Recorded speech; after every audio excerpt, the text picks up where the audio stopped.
भाई आज अपने पास है एसर का एकदम ही नया लैपटॉप एंड वो भी पिंक कलर में।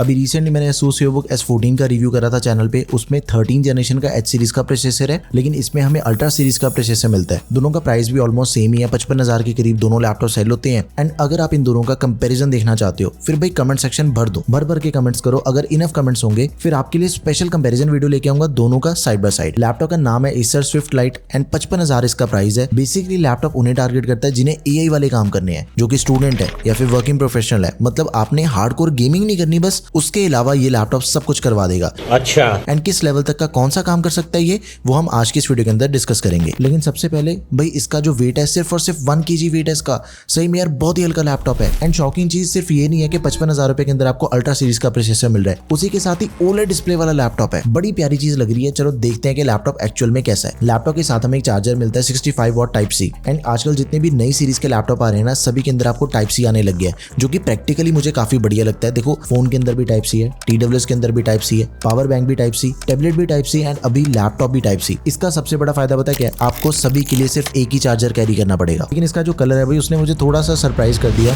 एक्चुअल में पिंक कलर नहीं है, थोड़ी सी रोज गोल्ड वाली टोन है इसमें, लेकिन जो कलर है ना वो बिल्कुल भी ओवर नहीं लगता। जैसे मैकबुक के कलर्स आते हैं ना, मतलब माइल्ड सा शेड होता है, बिल्कुल वैसे इसके अंदर आपको बिल्कुल थोड़ा सा शेड लगेगा। वैसे ही सेम लैपटॉप आपको सिल्वर कलर के अंदर भी अवेलेबल मिलता है। उसका बिलिंग में description box and product tab दोनों जगह पे ऐड कर दूंगा। एंड इसकी जो फिनिशिंग है वो आपको मैट के अंदर मिलती है। लैपटॉप का जो टॉप है, बॉटम है, मेटल बिल्ड के अंदर में मिल जाता है एंड जो सेंटर वाला पार्ट है बस वो हमें पॉलीकार्बोनेट में मिलता है। तो ओवरऑल इसकी जो बिल्ड क्वालिटी है वो काफी सॉलिड है। ऐसे सिंगल हैंड से लैपटॉप ओपन हो जाता है एंड इसकी जो हिंज है वो 180 डिग्री तक है। सबसे ऊपर सेंटर में एसर की ब्रांडिंग मिल जाती है। फिर इसकी डिस्प्ले के नीचे भी आपको एसर की ब्रांडिंग मिल जाती है। बेजल्स बहुत ही मिनिमल हैं इसके। एंड उसके बाद आ गया अपना कीबोर्ड वाला एरिया, देन फिर कुछ स्टिकर्स हैं। राइट साइड पे भी स्विफ्ट की ब्रांडिंग दे रखी है इसमें। लैपटॉप की पीछे की साइड पे एयर वेंट्स हैं एंड रबर्स भी पीछे की साइड पे हैं। दिखने में एकदम ही स्लीक लुकिंग लैपटॉप है। आपको इसका डिजाइन एंड स्पेशली इसका कलर कैसे लगा, let me know in the comments. और सिंगल फैन वाला सिस्टम है इसके अंदर, यू सीरीज वाला प्रोसेसर है, तो डुअल फैन की नीड भी नहीं है कोई। और देखो तभी लैपटॉप अपना लाइट वेट है। देखो ये तो बात हुई लैपटॉप की। अब मैं आपको एक फायदे की चीज बताता हूँ। अगर आपने ये वाला एसर का लैपटॉप परचेज करना है या फिर आपने कोई भी दूसरा लैपटॉप भी परचेज करना है, ऑफलाइन लेना चाहते हो ना, आपको सबसे बेस्ट प्राइस मिलेगा with maximum discount. Creative laptop point Ludhiana में शॉप है।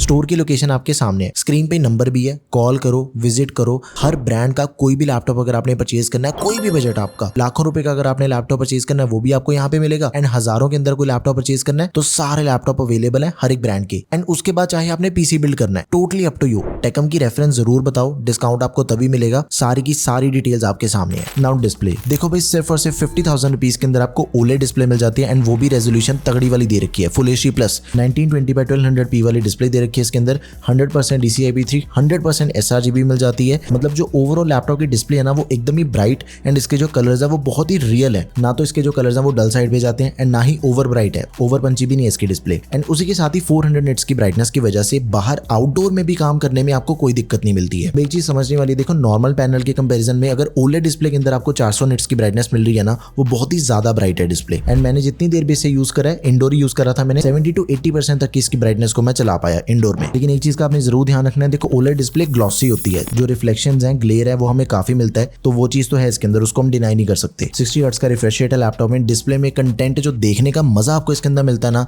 वो मतलब भाई सच्ची में नेक्स्ट लेवल है राजा जी।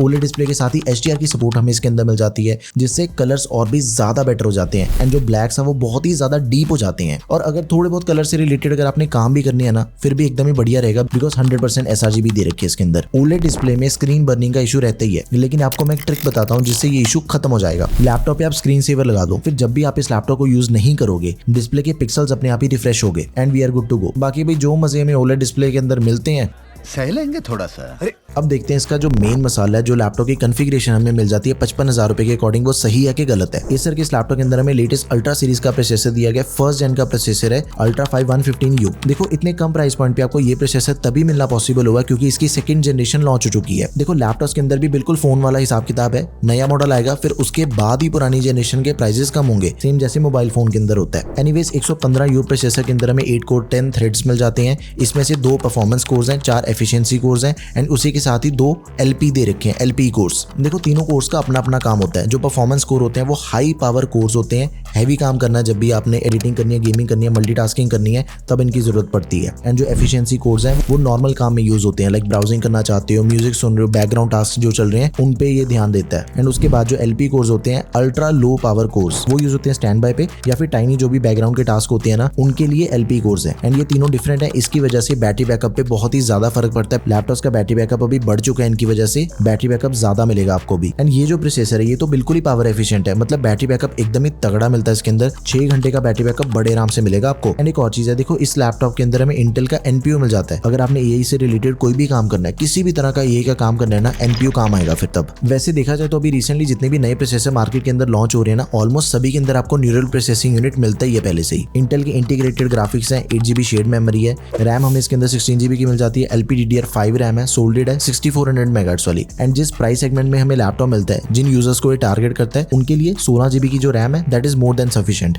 512GB की Gen 4 SSD है लैपटॉप में which is fast and also expendable. इसकी जो स्टोरेज है हम उसे 1 TB तक एक्सपैंड कर सकते हैं। Windows 11 मिलती है लैपटॉप में, MS Office दिया गया लाइफ टाइम वैलिडिटी के साथ में। एंड उसी के साथ ही McAfee एंटीवायरस भी मिल जाएगा, प्री इंस्टॉल ही मिलता है ये, लेकिन लाइफ टाइम के साथ में नहीं मिलता एंटीवायरस। अब देखो इस पे जब मैंने बेंचमार्क्स रन करे, Cinebench 423 की बात करें, 1542 सिंगल कोर है, 6571 मल्टी कोर है। देखो ये जो बेंचमार्क है ये CPU की परफॉर्मेंस को चेक करता है। सिंगल कोर में अपने जितने भी डेली टास्क होते हैं, आप ओपन कर रहे हो ब्राउजर को, कितनी फास्ट ओपन होगा ये सब कुछ चेक होता है। एंड मल्टी कोर में मल्टीटास्किंग, रेंडरिंग, एक्सपोर्ट्स वगैरह ये सब कुछ चेक होता है। एंड लेटेस्ट 2024 के जो स्कोर्स हैं इसके Cinebench 2024 उसका भी बिल्कुल ही सेम हिसाब किताब है। तो बहुत ही तगड़ी परफॉर्मेंस हमें इस लैपटॉप के अंदर मिल जाती है। एंड ये बिल्कुल ही सेम चीज है 3D मार्क के अंदर भी, जो कि GPU एंड CPU दोनों की परफॉर्मेंस चेक करता है। गेमिंग एंड ग्राफिक इंटेंसिव जो भी टास्क होते हैं, टाइम स्पाई स्कोर है 1477 एंड GPU के स्कोर्स हैं 1316 एंड CPU के 4854। मतलब ये हर एक टास्क के अंदर लैपटॉप अपना पास है, उसके अंदर कोई डाउट ही नहीं है। फिर उसके बाद भी मैंने PC Mark 10 भी चला के देखा, जो कि चेक करता है browsing, video call, multitasking and general जो प्रोडक्टिविटी होती है उन सभी को चेक करता है। एंड इसके भी स्कोर्स बढ़िया है, 5251 स्कोर्स हमें इसके अंदर मिल रहे हैं। पास मार्क का रिजल्ट भी बिल्कुल ही बढ़िया है। ओवरऑल जो सिस्टम की परफॉर्मेंस है ना वो काफी बढ़िया है। अब देखो इसके जो स्कोर्स आए ना उसके अकॉर्डिंग इसकी परफॉर्मेंस को जज करें। ब्राउजिंग, ऑफिस वर्क, मल्टीटास्किंग बहुत ही स्मूथ एंड रिस्पॉन्सिव है। अगर आपने फुल HD वीडियो स्ट्रीमिंग करनी है, ऑनलाइन क्लासेस अटेंड करना चाहते हो, कोई लैग नहीं मिलेगा। लाइट वीडियो एडिटिंग भी कर सकते हो, फोटोशॉप चलाना चल जाएगा, 1080p तक की एडिटिंग ये बड़े आराम से हैंडल कर लेगा। कैजुअल गेमिंग के लिए भी लैपटॉप ठीक है, वैलोरेंट खेलनी है, CS2 GTA5 मीडियम सेटिंग पे ये गेम्स आप खेल सकते हो। लेकिन जो भी AAA टाइटल वाली गेम्स हैं या फिर आपने 4K एडिटिंग करनी है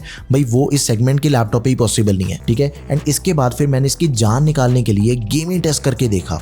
ऐसा मत करो मेरी जान, लाइफ में कुछ अच्छा करो यार। देखो एक चीज समझने वाली है, इस पे जो गेमिंग है ना उस पे FPS चेक करने का कोई मतलब ही नहीं बनता। ओकेजन गेमिंग करनी है फिर ये लैपटॉप ठीक है, उसके अंदर कोई दिक्कत नहीं आएगी। जब मैंने GTA5 खेली जो कि CPU एंड GPU दोनों पे चलती है, ओवरऑल जो गेम्स हैं वो कभी कभी खेलनी है हल्की फुल्की, तो उसमें कोई दिक्कत नहीं आएगी लैपटॉप पे। देखो बहुत सी चीजें मैटर करती है। फिर यहाँ पे U सीरीज का प्रोसेसर है, सिर्फ 15 वॉट तक की पावर ड्रॉ करता है, ये इंटीग्रेटेड ग्राफिक्स दे रखे हैं, सिंगल फैन है, थर्मल्स वाला हिसाब किताब भी आ जाता है। तो जो हैवी गेमिंग है वो तो इसके ऊपर मैं एक्सपेक्ट भी नहीं कर सकता। अब कीबोर्ड देखें तो सिंगल व्हाइट कलर का बैकलिट कीबोर्ड हमें इसके अंदर मिल जाता है, विदाउट नंपैड है, ऑब्वियसली 14 इंचेस वाला मॉडल है ये। बैकलिट भी ठीक है, इसका कलर कीज है जैसे रोज गोल्ड ही है। बैकलिट का तो इतना पता नहीं चलता, लेकिन अगर आपने लो लाइट में काम कर रहे हो या फिर आपने नाइट पे बैठ के काम करना है उसमें फिर बैकलिट हेल्पफुल रहेगा। कीबोर्ड की जो कीज है वो भी काफी बड़ी बड़ी है, टाइपिंग जो एक्सपीरियंस है वो एकदम ही बढ़िया है, स्मूथ रहा, कोई दिक्कत नहीं है उसमें। एंड ट्रैक पैड का साइज भी बड़ा है, छोटा बिल्कुल नहीं लगा मुझे। एंड मल्टी जेस्चर को भी सपोर्ट करता है। लेफ्ट और राइट दोनों साइड पे हमें पोर्ट्स मिल जाती हैं इसकी। लेफ्ट साइड पे सबसे पहले तो USB 3.2 Gen 2 पोर्ट है, डिस्प्ले ले सकते हो इससे आप, लैपटॉप भी चार्ज होता है एंड डेटा ट्रांसफर भी कर सकते हो आप।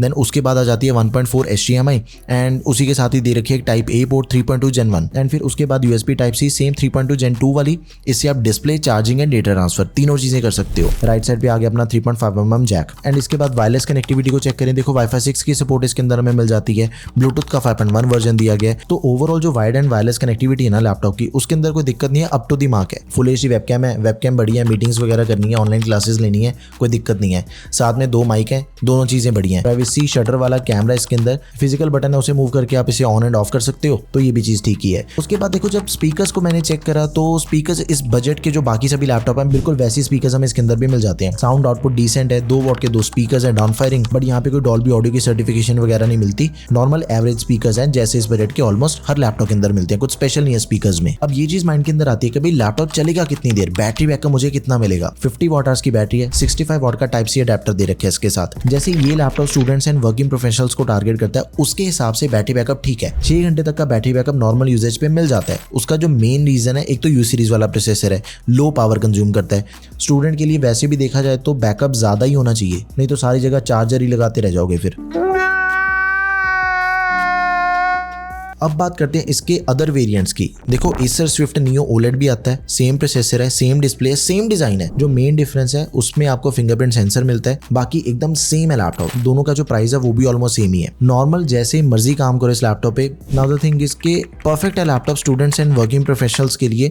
नॉर्मल जैसे मर्जी काम करो, कोई दिक्कत नहीं आती है। लेटेस्ट सीरीज का प्रोसेसर दिया गया लैपटॉप में, लेकिन अगर आपको सेम प्राइस पॉइंट पे CPU ज्यादा पावरफुल चाहिए, आपने ज्यादा तगड़े काम करने अपने लैपटॉप पे, फिर Asus VivoBook S14 को भी कंसिडर कर सकते हो। अभी रिसेंटली मैंने उसका रिव्यू करा है। दोनों की डिस्प्ले के अंदर फर्क है। Asus के अंदर आपको IPS पैनल मिलता है, Acer के अंदर में फिर OLED डिस्प्ले मिल जाती है। बाकी जो परफॉर्मेंस है उसका तो फर्क है ही है। देखो because of H and U series का प्रोसेसर, इन दोनों के स्कोर्स भी आप चेक कर सकते हो। Asus की वीडियो अगर आपने देखनी है, दिस इज द वीडियो, जाके आप चेक कर सकते हो। Overall I would say normal, अगर आपने जितने मर्जी काम करने हैं कोई दिक्कत नहीं आएगी लैपटॉप में। वीडियो आपको कैसी लगी वो मुझे आप कमेंट सेक्शन में जरूर बताओ। एंड इफ यू वांट कि मैं दोनों का कंपैरिजन करूं, let me know in the comment section. ज्यादा कमेंट्स चाहिए भाई, कंपैरिजन वीडियो आपको मिल जाएगी। That's all for this video guys, thank you for watching the video, peace out.